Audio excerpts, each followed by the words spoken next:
아침에 문득 그런 생각이 들었습니다. 그 TV 보시면 아시죠? 그 극한 직업이라는 거 혹시 들어보셨나요? 네, 네. 예를 들어서 뭐 50층, 100층 건물 외벽 청소하기 뭐 이런 거 극한 직업인데, 세상에서 가장 극한 직업이 뭔지 아십니까? 세상에서 가장 극한 직업이요, 목사입니다. 목사하고 설교하는 거. 뭐가 무섭냐면요, 이렇게 설교를 하다 보니까 사람들이 나를 완벽한 자로 생각할까봐, 예, 무슨 성자로 생각할까봐 심히 두렵고 떨립니다. 예. 이 바리새인 되는 게 아주 그냥 지름길이고 지름길. 성경 말씀에도 그랬죠. 목사들이 더 심판이 클 줄 알라. 예. 진짜 주님이 아니면 한순간도 숨도 쉴 수가 없습니다. 모든 것이 하나님의 은혜로 주님만 의지해서, 이 자리에 섭니다. 자, 모든 사람들이요 다 행복을 원합니다. 모든 인간들은 자기도 모르는 본성 속에 그 잃어버린 에덴 동산에 대한 그리움이 있습니다. 그래서 행복을 추구하죠. 잃어버린 낙원을 찾고자 합니다. 근데 그 행복을 추구하는 방법이 사람마다 다 다릅니다. 많은 사람들은요, 돈에서, 재물에서 행복을 찾으려고 합니다. 근데 또 그 돈으로 절대 행복할 수 없다는 것을 다 잘 알고 있어요. 돈 많은 재벌들이 어떻게 사는지 다 아시지 않습니까? 그럼에도 불구하고 돈에 대한 집착을 버리지 못합니다. 영화나 드라마나 책이나 이런 데 보면, 그들의 얘기를 보면서 돈으로 결국 행복할 수 없다는 걸 알고 있음에도 불구하고, 그럼에도 불구하고 또 이 돈에 대한 것을 버릴 수가 없죠. 참, 그런 부분 참 미련한 것 같습니다. 어떤 사람은 또 아주 그냥 로맨틱한 이상적인 사랑에서 행복을 추구하고, 어떤 사람은 또 힘에서, 또 큰 성공에서, 또 지식에서, 명예에서 행복을 찾으려고 합니다. 잘 아시는 것처럼 요한복음 3장에 보시면 니고데모라는 인물이 나오는데, 그 사람을 요즘식으로 비유하면 국회의원이고 또한 박사고 최고의 지성인이고 권력자였습니다. 그리고 또 신앙적으로도 목사고 심지어 막 신학대 교수고 그런 사람이었습니다. 하지만 중요한 건 하나님 나라가 없었어요. 하나님 나라가 없었어요. 천국이 없었어요. 행복이 없었어요. 요한복음 4장에 보시면 사마리아 여인이 나옵니다. 이 여인은요 평생 그 로맨틱한 백마 타고 나타난 왕자, 이상적인 그 사랑에서 행복을 찾고자 했습니다. 그런데 그 사랑들은 금방 실망으로 변했고, 또 버리고 또 찾고. 그 예수님을 만날 당시에 벌써 6번째 남편이 있었지만, 미안하지만 그 이상적인 사랑에서도 행복이 없었습니다. 놀라운 것은 뭐냐면 예수님께서 그 영원한 행복, 천국, 하나님 나라를 열어주셨습니다. 사람들이 말하는 그 행복, 성경은 천국이라고 하고 하늘나라라고 합니다. 유대인들이 하늘이라고 할 때 그 하늘이라는 표현은 우리가 생각하는 하늘의 뜻이 아니고 하나님을 직접적으로 칭하지 못해서 하늘이라고 한 겁니다. 그래서 성경에서 하늘나라라는 표현은 곧 하나님 나라라는 뜻입니다. 천국은 곧 하나님의 나라입니다. 여기에 비밀이 있습니다. 뭐죠? 하나님의 나라. 세상 나라들은요 다 쇠합니다. 세상 나라들은 다 악합니다. 거기서 뭐 좋은 나라 기대하지 마십시오. 그러나 세상 나라들은 다 쓰러질 거지만 영원한 절대 권력자, 진짜 유일하신 왕은 한 분 하나님이십니다. 그리고 그분이 다스리시는 그 나라가 하나님의 나라이고 하나님 나라이고 천국이고, 그래서 천국은 어떤 곳이냐? 내가 그 하나님의 통치 아래 들어갈 때 비로소 천국이 있습니다. 모든 사람이 갈구하는 행복, 그 태고적의 에덴 동산에 대한 무의식 속의 그리움. 언제요? 하나님의 통치 아래 들어갈 때 천국이 있습니다. 돈으로도 명예로도 권력으로도 성공으로도 어떤 이상적인 사랑으로도 그 어떤 것으로도 얻을 수 없는 행복이 바로 하나님의 통치 아래 들어갈 때 있습니다. 하나님의 말씀을 순종할 때 있습니다. 자, 오늘 월매자님 찬양해 주셔서 너무 감사합니다. 영광의 나라, 영광의 나라. 자, 우리에게는요 그 영광의 나라에 대한 소망이 있습니다. 성경은요 하나님의 나라에 대해서 아주 분명하게 가르쳐 줍니다. 자, 하나님의 통치의 가장 중요한 특징 중에 하나가 뭐냐면 영원성입니다. 그분은 진짜 왕이시기 때문에 그 통치는 일시적인 게 아니라 영원합니다. 하나님의 나라는 영원합니다. 영원합니다. 영원하지 않은 통치, 영원하지 않은 나라는 하나님의 나라가 아닙니다. 그 하나님의 실제는 지금 당장은 이루어지지 않았습니다. 언제 이루어집니까? 우리 찬양한 것처럼, 영광의 나라 찬양한 것처럼 예수님께서 다시 오실 때 비로소 하나님의 나라가 완성되고 영원한 통치가 이루어집니다. 현대는요 그 영원한 하나님의 나라에 대한 좀 부정적인 견해가 있습니다. 이 머리만 굴리는 사람들이 그런 얘기하죠. 현재의 삶이 너무 힘드니까 현재의 고통을 조금이라도 덜어주기 위해서 만들어낸 얘기다. 그래서 허황된 얘기라고 하면서 소홀히 하는 그런 경우가 있습니다. 그러나 만약에 영원한 하나님의 나라가 없다면, 즉 이 땅에서 잠시 사는 인생의 이것이 전부라면 전도서 말씀처럼요 모든 것이 헛된 것일 뿐입니다. 모든 것이 무가치하고 험한 거죠. 그래서 또 머리를 굴리죠. 그래서 그 제한된 인생 안에서 찰나적인 가치를 부여하려고 애쓰기도 합니다. 아무리 가치를 부여해도 유한한 것입니다. 하루살이에 불과합니다. 우리는 하루살이가 아닙니다. 영원한 그분의 통치가 있습니다. 하나님 나라의 중요한 속성 중에 하나는 뭐냐면 그분의 통치 영원성입니다. 저는 선교지에서 12년 또 이민교회 목사로 12년 사역하다가 한국에 들어왔습니다.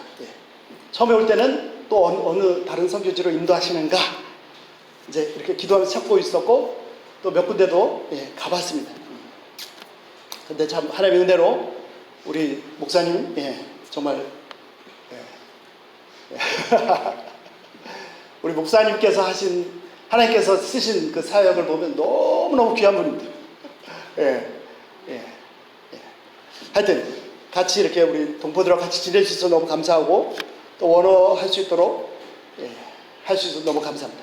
최근에요 한 가지 정신을 번쩍 들게 하나님께서 하신 게 있습니다.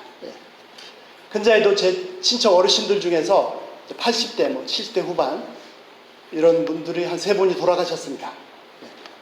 그리고 다 엄청나게 부자들이세요. 부자. 근데요 그 중에 한 분은 70대 후반이신데 어떻게 보면 좀 일찍 돌아가셨죠. 근데 제가 정확한 내용은 모릅니다. 그냥 들은 얘기인데 그 많은 재산이 문제라. 재산이 많아서 무슨 사연인지 그 연세에 이혼하고 스트레스 엄청 받다가 재산 때문에 심장이 나빠져서 돌아갔어요. 이게 도대체 사람이 돈을 위한 건지 돈이 사람을 위한 건지 재산이 행복을 갖다 준 게 아니라 오히려 더 불행을 갖다 준 거라 다 안타깝습니다. 물론 제 판단이 틀렸기를 바랍니다. 그러면서 정신이 번쩍 들었습니다. 무슨 정신이 번쩍 들었나? 한 3분 돌아가셨는데 이분들이 천국에 가셨나? 주여. 저도 모르게 그냥 안일하게 있었어요. 왜? 저희 어머님 나름대로 이제 교회 다니시고 구원의 확신이 있으시. 저희 장모님 건강 안 좋으시지만 또 많이 축복되시고 또 예수님 영접하시고 구원의 확신이 있으시고 또 시골에 저희 삼촌 숙모님 계신데 또 신앙 있으시고 예. 그리고 또 그 근자에 이제 저희 아버지 친동생 두 분 돌아가셨는데 다 영접하시고 돌아가셨거든요. 예. 그래서 뭐 저는 그냥 룰루랄라 있었어요. 예. 그런데 예. 가만히 살펴보니까 그 연세 70대 후반부터 80대 90대 되신 어르신들 많은 분들이 영접을 안 하셨고 제가 방심하고 있는 사이에 세 분이 돌아가셨습니다. 물론 제가 그분들의 스토리를 다 모르기 때문에 기도학교는 정말 그분들도 꼭 천국에 가셨으면 좋겠다 그런 생각이 들었지만 정신이 번쩍 들었습니다. 이제 남은 분들 예, 그냥 보내드리면 안 되겠다. 꼭 이분들이 마지막 순간이라도 예수님 영접하시고 천국에 가실 수 있도록 그렇게 인도해 주시기를 기도합니다. 마치 사람들이 정말 홀린 것처럼 무의식 중에 이 세상이 전부라고 그냥 정신없이 살고 있습니다. 그러다가 이게 나이 수준이 아니잖아요. 갑자기 생각지도 못한 순간에 죽음을 맞이하는 경우가 상당히 많습니다. 십자가상의 강도는 마지막 순간이라도 천국 갈 수 있는 기회를 얻었지만 그런 사람들, 그렇지 못한 사람들도 적지 않거든요. 예, 진짜 정신이 번쩍 들었습니다. 예. 전에도 한번 간증을 나눴는데요. 예. 제가 목회할 때 너무 귀한 집사님 한 분, 예, 또 거기서 크게 사업도 하시죠. 예. 근데 그분 기도 제목이 어머니를까 이제 그 당시도 연세가 많으셨고, 근데 안 믿으셨고, 예. 근데 더 안타까운 것은 몸도 안 좋으신데도 불구하고 막 이 대쪽 같으셔가지고 전혀 받아들이지 않는 겁니다. 예. 하여튼 어느 정도냐면 그 어머니가 어느 정도 대단한 분이냐면 옛날에 이승만 대통령 때 경무대를 마음대로 출입하시던 분이죠. 지금식으로 얘기하면 대통령 관절을 자기 마음대로 드나드는 그런 분이세요. 그러니까 배운 것도 많고 막 너무 똑똑하고 막 너무 잘났고 너무 이 미모도 튀어나고 그런 자기가 그냥 대단한 분이셨습니다. 예. 그래가지고 예? 그 목회할 때도 찾아뵈면 몸이 안 좋으신데도 뭐 말도 못 붙여요. 말 한마디 벌써 그냥 다 밑에 깔고 이렇게 복음을 전할 수가 없는 거죠. 예. 그런데 한국에 왔는데 얼마 안 있어서 그 집사님이 전화 왔습니다. 몸이 너무 안 좋으셔서 요양원도 아니고 요양병원에 모셨다. 지금 이제 의식이 있는지 모르겠다. 얼핏 하면 또 저기 응급실에 실려가신다. 제발 돌아가시기 전에 예수님 영접하게 좀 도와달라. 그래서 뭐 어떻게 해요? 저도 뭐 할 수는 없고 할 수 있는 방법으로 갔죠. 가서 이제 전했습니다. 예. 뭐 예수 믿어야 됩니다. 이런 얘기 안 했어요. 누워 계신데 눈 감고 누워 계신데 이분이 의식이 있는지 없는지 모르겠고 듣는지 안 듣는지 모르겠습니다. 예. 근데 손잡고 얘기만 했어요. 제가 누구고 아드님 누구 소개하러 왔습니다. 예. 한마디만 들어주세요. 아무것도 두려워하지 마세요. 하나님께서 이미 다 용서하셨습니다. 예. 예. 그리고서는 시간 나는 대로 뭐 들으시는지 안 들으시는지 모르겠지만 이제 성경도 읽어드리고 찬송도 불러드리고 기도도 해드리고 그렇게 했죠. 예. 한 번은 갔는데 또 그렇게 계셨어요. 정말 알고 싶었어요. 그래서 이제 손을 꼭 잡고 복음을 다시 전하면서 다 용서했습니다. 왜? 예수님께 십자가에 돌아가셨기 때문에. 예. 혹시 이 사실을 믿으시면 제 손을 꼭 잡아주세요. 했더니 손을 꼭 잡아주시더라고요. 얼마나 감사했는지. 그리고서는 그 아드님도 편안하게 놔드릴 수 있었습니다. 예. 자, 지금까지는 뭐 선교사로 목회자로 사역했다면 또 부모님 잘 모셔야겠다는 생각했었습니다. 그런데 이제 정신이 번쩍 들면서 부모님뿐만 아니라 양쪽의 어머니뿐만 아니라 주위의 어르신들 또 제 쪽뿐만 아니라 제 아내 쪽의 어르신들 마지막에 꼭 천국으로 인도해야겠다는 생각에 정신이 번쩍 들고 마음이 촉급해지기 시작했습니다. 그래서 어르신들 모임 한다는데 뭐 별로 가본 적도 없고 갈 생각도 없었는데 또 갔죠. 가서 이제 감사하게도 연세 제일 많으신 90 넘으신 한 분 얘기 나누다가 그분들끼리 얘기 나누신 거예요. 듣다가 이제 몸 건강 얘기하시고 그래서 제가 소개했습니다. 이런 목사님이 계신데 이제 선교사님이시고 또 의사 선생님이시고 그리고 또 이제 저희 장모님 치료받으신 것도 말씀드리고 그랬더니 가시겠다고 하시더라고요. 그래서 또 모시고 갔어요. 예. 그 치료 너무 잘 받으시고요. 예. 근데 이제 이분이 예, 저희한테 친척 어르신인데 예, 이 프라이드가 대단한 분이세요. 어느 정도 대단하냐면 일남 오녀 생각이 드십니다. 딸 5에 아들 하나. 예. 딸을 넷 주르륵 낳고 아들을 낳았어요. 여기서 끝나야 되는데 미련이 있잖아요. 딸 하나 더, 아들 하나 더 했는데 막내 또 딸이. 하여튼 그런 분이신데 뭐가 대단하냐?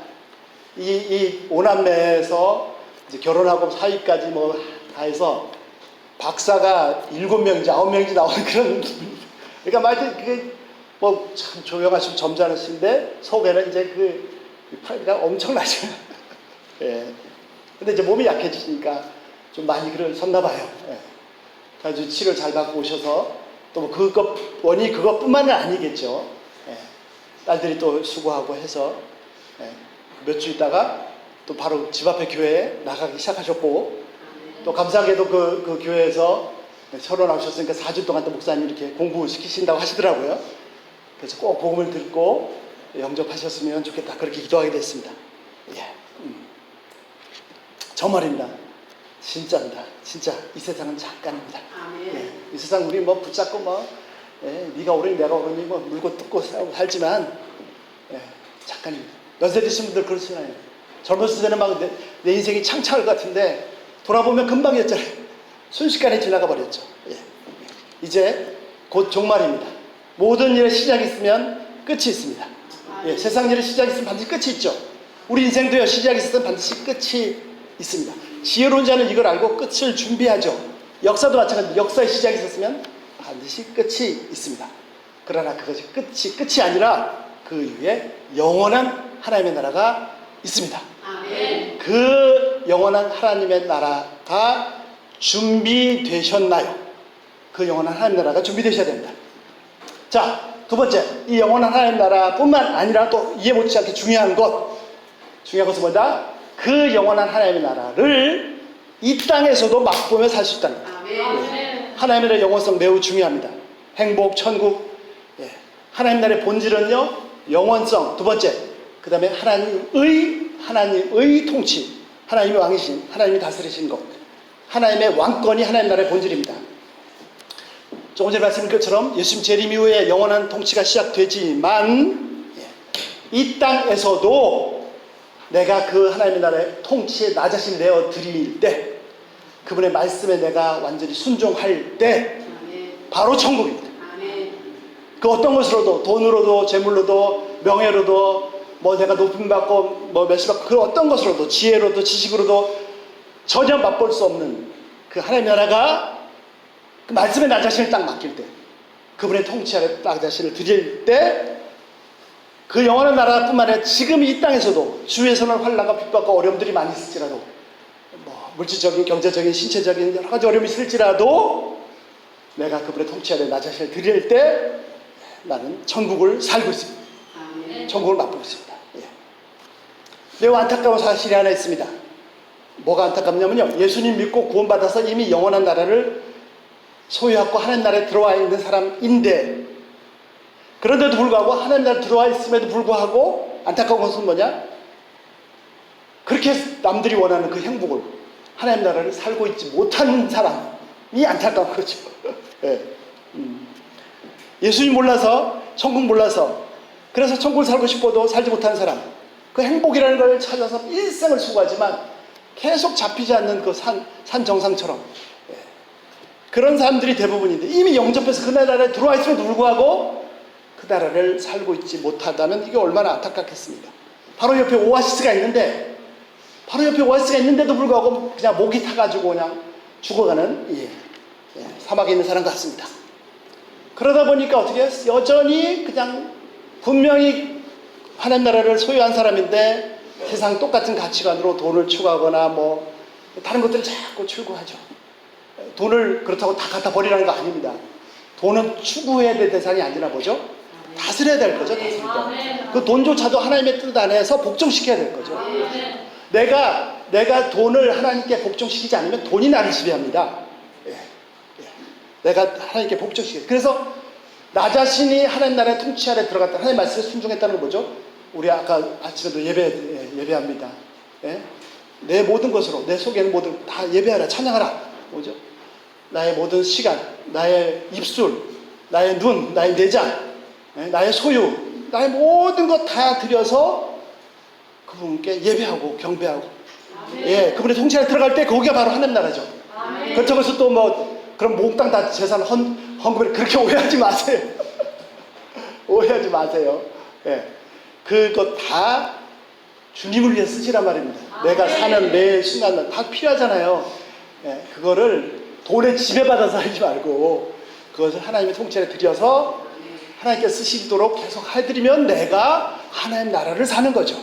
지난주에 제가 소개했잖아요. 자, 3가지 폰 기억 안 나시죠? 괜찮습니다. 원래 그런 겁니다. 일주일 동안 했는데 기억하고 있다. 그럼 좀 수상한데. 자, 3가지 폰 뭐죠? 이제 정리해드릴게요. 벽돌폰. 완전 죽어버린 벽돌폰. 그 다음에 이제 폰은 멀쩡한데 이게 심카드가 없어. 개통이 안 돼. 불통폰. 예, 3번째는 이제 개통폰. 예, 3가지입니다. 벽돌폰, 불통폰, 개통폰. 중요한 건 폰이 문제가 아니죠. 사람이 살아있으나 생명이 없는 사람, 벽돌폰. 예.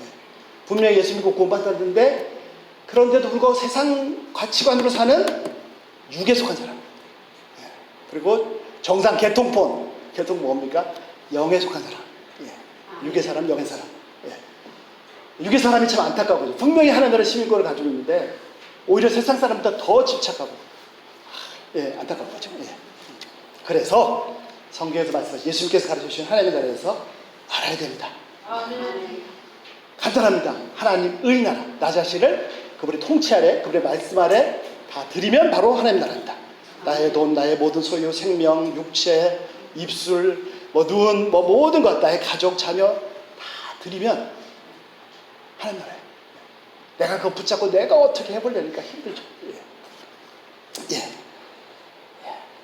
자, 중요한 거. 그러면 이 하나님 나라가 어떻게 열렸습니까? 하나님 나라를 열어주신 분이 누구시죠? 예. 이 하나님 나라의 열쇠가 있습니다. 열쇠. 예. 그렇습니다. 천국을 열어주신 분은 바로 예수님이십니다. 예수님께서 이 땅에 오시자마자 첫 번째 공생의 사역을 딱 시작하시면서 첫 번째 메시지, 첫 번째 설교가 뭐였습니까? 때가 찼고 하나님 나라가 가까웠으니 회개하고 복을 이라. 첫 번째 설교 제목이 뭐예요? 하나님 나라, 하나님 나라. 하나님 나라, 천국. 예. 어떻게 했어요? 하나님 나라가 가까웠으니, 바로 코앞에 있으니, 예? 손만 뻗으면 만져 잡히니, 당장이라도 들어갈 수 있다. 하나님 나라가 바로 여기 있다. 라는 선언입니다. 자꾸 딴 데서 해내지 마세요. 예. 니고데모 뭐 권력이나 지식이나 학식이나 뭐 명예나 어떤 종교에서, 사마리아의 그 어떤 사랑에서 딴 데서 헤매지 말고, 천국이 바로 코앞에 있다. 바로 눈앞에 있다. 바로 들어갈 수 있다. 자, 그런데 한 가지 장애가 있습니다. 그죠? 천국에 들어갈 수 없는, 천국에 들어가는 막는 방해물이 하나 있죠. 그게 뭡니까? 하나님의 나라는 하나님의 나라이기 때문에 죄가 있으면 들어갈 수 없습니다. 예. 돈이 없어도 들어갈 수 있고, 못 배워도 들어갈 수 있고, 뭐 힘이 없어도 들어갈 수 있고, 뭐 못났어도 들어갈 수 있는데 죄가 있으면 들어갈 수 없습니다. 예. 그래서 죄 문제를 해결해야 됩니다. 예. 그런데 이 문제는 인간이 그렇게 가볍게 해결할 수 있는 문제가 아닙니다. 죄가 없다는 것은 나 저 사람보다 뭐 죄도 안 짓고 뭐 감옥에 간 적도 없고 잘 살고 있는데 그 정도까지는 안 되죠.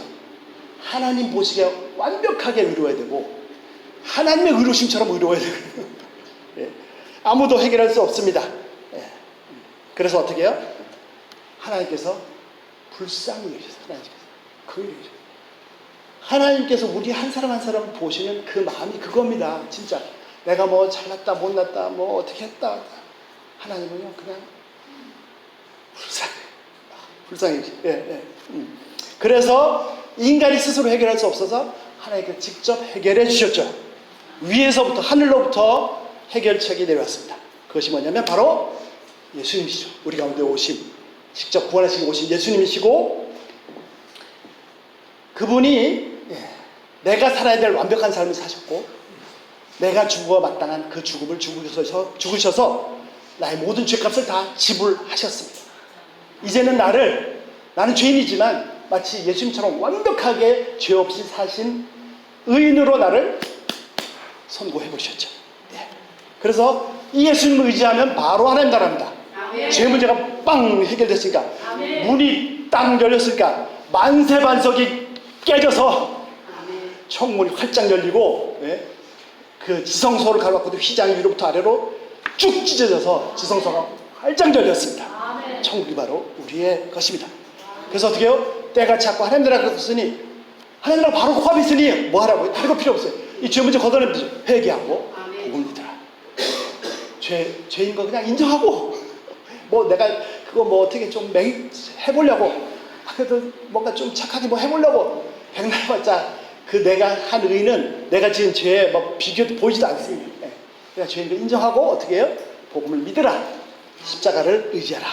십자가에서 예수님이 나의 죄를 다 죄값을 지불하였다는 사실을 인정하라. 그러면 바로 그 순간 세상이 바뀌어요. 세상은 하나도 안 바뀌었어요. 근데 바뀌었어요. 갑자기 새들이 막 나한테 말을 걸고 걸어가는 발이 막 공중에 떠다니고 하나님 나라가 열립니다.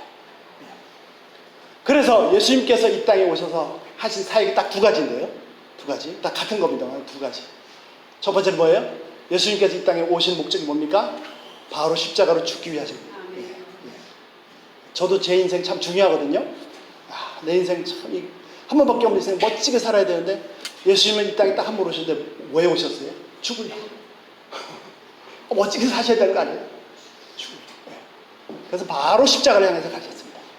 멸시 천대 당하시고 버림받아 당하시고, 그러면도 한마디도 못하신 거 아니죠? 안 하셨죠. 본성이 본질이 의인이십니다. 두 번째, 이 십자가 사역이 핵심입니다. 그러나 이 사역을 위해서 또 다시 중요한 사역이 하나가 있는데, 그것이 뭐냐면 바로 증인들을 세우는 겁니다. 증인들. 이 십자가의 증인들, 예수님의 증인들을 세우는, 이 딱 두 가지 사역을 했습니다. 그래서 공생애 3년 반 동안 뭐 하셨어요? 많은 일을 하셨어요. 그래서 그거 다 여러 가지로 설명할 수 있습니다. 그러나 한마디로 이렇게 말씀드릴 수 있어요. 공생애 3년 반 동안 뭐 하셨냐? 증인들을 준비시켜요. 증인들을. 그래서 제자들 12명, 제자들이 베드로 1명, 또 요한가 3명, 그리고 12명, 70인, 110문도 이렇게 있죠. 그 12제자들 데리고 다니면서 계속 신경 쓰는 게 뭐예요? 이들이 증인이 되어야 되는데 였어요. 증인 준비하는 거 간단하잖아요. 저 같으면 딱 불러다가 딱 부르신 그날, 자 12명 이리 와봐. 내가 알려줄게. 내가 누구냐면 바로 메시아야, 구원자야. 너희들은 이제 내가 특별히 불렀으니까 내 증인들이야. 그럼 내가 이제 십자가에서 죽고 부활해서 구원의 사역을 이루고 나면 너희들이 가서 전해 라고 알려주시면 이 사람들 절대 증인이 될 수가 없습니다. 들어가지고는 예수님이 구세주구나, 하나님 아들이구나, 이걸 들어가지고는 절대로 증인이 될 수 없습니다. 그래서 어떻게 했어요? 한마디도 안 하셨어요. 한마디도 안 하시고 같이 데리고 다니시면서 체험하도록 보여주셨습니다. 같이 다니시면서. 자, 말씀 전하시잖아요. 그 말씀을 통해서 또 소경의 눈을 뜨게 하시고, 앉은 베개를 걷게 하시고, 또 귀머거리도 보게 하시고, 심지어 죽은 자도 나사로도 살리시고, 또 어떤 때는 막 무리도, 처음 귀신인 줄 알았어요. 무리도 걸어오시고, 그래서 한 말씀도 안 하시고 보여만 주셨어요. 보여만. 5병여로 5,000명을 먹어도 막 12광주를 남고, 그때 제자들이 한 70명에 있으면 70광주이 남았을 텐데 아까워 죽겠어요. 아무리 생각해도. 계속 보여주셨습니다. 그리고 직접 체험케 하셨습니다. 그리고 이제 예수님 딱 눈치를 보신 거죠. 이게 제 얘기입니다. 예수님 무슨 눈치를 보시겠어요? 딱 보시고, 이제 좀 된 것 같다. 그래서 오늘 본문 말씀입니다. 야, 우리 따로 조용히 가자. 하도 사람들이 많으니까. 그래서 이제 외곽지대, 유다를, 갈릴리를 벗어난 외곽지대, 가이사랴 빌립보 쪽으로 조용한데 12명만 딱 데리고 가셨습니다. 야, 예수님 정말 막 가슴이 두근두근하시고, 오늘 진짜 중요한 일인데. 통과돼야 되는데. 그리고 이제 물어보셨죠? 그것도 직접 물어보지 못하셨어요. 얘들아, 사람들이 날 누구라고 하니? 직접 물어보시지. 사람들이 누구라 하냐? 그때 사람들이요, 세례요한이라고 하고, 이사, 선지자라고 하고, 엘리야라고 하고, 선지 하나는 또 하나 합니다. 그런 얘기를 했죠. 그거는 이제 관심 없으시고, 너희는 나를 누구라 하냐? 지금까지 3년 동안 하신 사람, 너희는 나를 누구라 하냐? 한마디 말씀하신 적 없어요. 체험하도록 했어요. 너희는 나를 누구라 하냐? 그랬더니 베드로가 탁 튀어나왔죠. 주는 그리스도죠. 직역을 하면 이렇습니다. 당신은 그 메시아죠. 그 구세주십니다. 여기서 주는 우리말로는 주님한테 당신은 할 수 없잖아요. 원래 당신은이죠. 당신이 바로 하나님께서 창세기부터 1000년 이상 계속 우리 백성들한테 약속하셨던, 보내시고자 약속하셨던 그 그리스도, 그 구세주이시며 살아계신 하나님의 아들이십니다. 우리 가운데 오신 하나님이십니다. 라고 고백을 했습니다. 됐구나. 패스, 성공. 성공하셨죠. 그리고 그동안 한 번도 말씀 안 하셨는데 바로 얘기하십니다.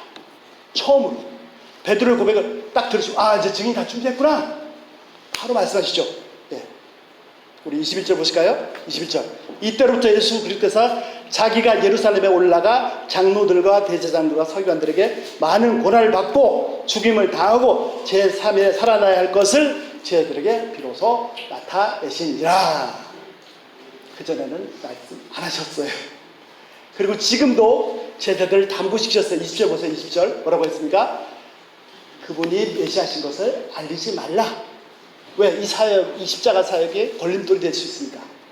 그러나 십자가 사역, 부활 사역이 완성되면 너희들은 평생 시퍼렇게 눈 뜨고 목숨 걸고 전해야 될 내 복음의 증인들이다. 이 두 가지를 하신 거죠. 어떻게 하셨다고요? 첫 번째, 태어나시면서 곧바로 십자가를 향해서, 그래서 인류의 죄를 다 지시는 십자가를 향해서 가시고, 그것을 위해서 진짜 중요한 건 뭐죠? 증인들을 준비시키는 거. 이 두 가지. 근데 증인들을 준비시키는데 불러다 놓고, 자, 받아 적어. 내가 예수님 메시아야. 절대 증인이 안 됩니다. 온 전신으로 다 체험해야 됩니다. 그렇게 준비시킨 것입니다. 왜요? 그래야 각 사람들에게 하나님의 나라가 열리니까. 이 증인들을 통해서, 예수님의 사역을 통해서 이미 모든 인류에게 하나님의 나라가 열렸지만, 이 빛이 어두운 구석까지 다 비추려면 중간에 거울들이 있어야 되잖아요. 여기가 저 빛이 안 비치네. 반사광 하나 넣어서 비춰야 되잖아요. 이 증인들은 바로 참빛의 반사광들입니다. 우리 찬양 그거 너무 좋더라고요. 빛이 되려면 어떻게 하라고요? 어두운 자로 가게 하소서. 미랄이 되려면 어떻게 해요? 썩는 곳으로 가게.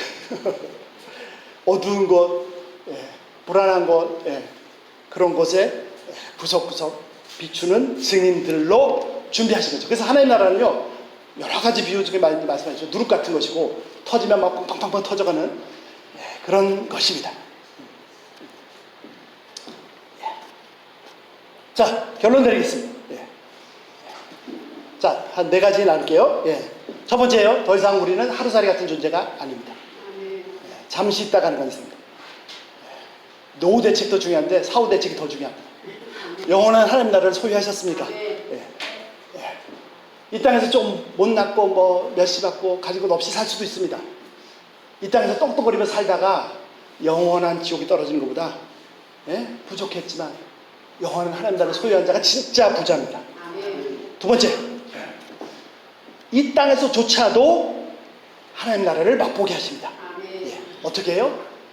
주위에 세상에 압력들이 많고 세상에 자꾸 나는 자꾸 위로 올라가고 싶은데 자꾸 끄집어내려요. 돈 문제, 경제적인 문제, 사람 눈치, 끄집어내려요.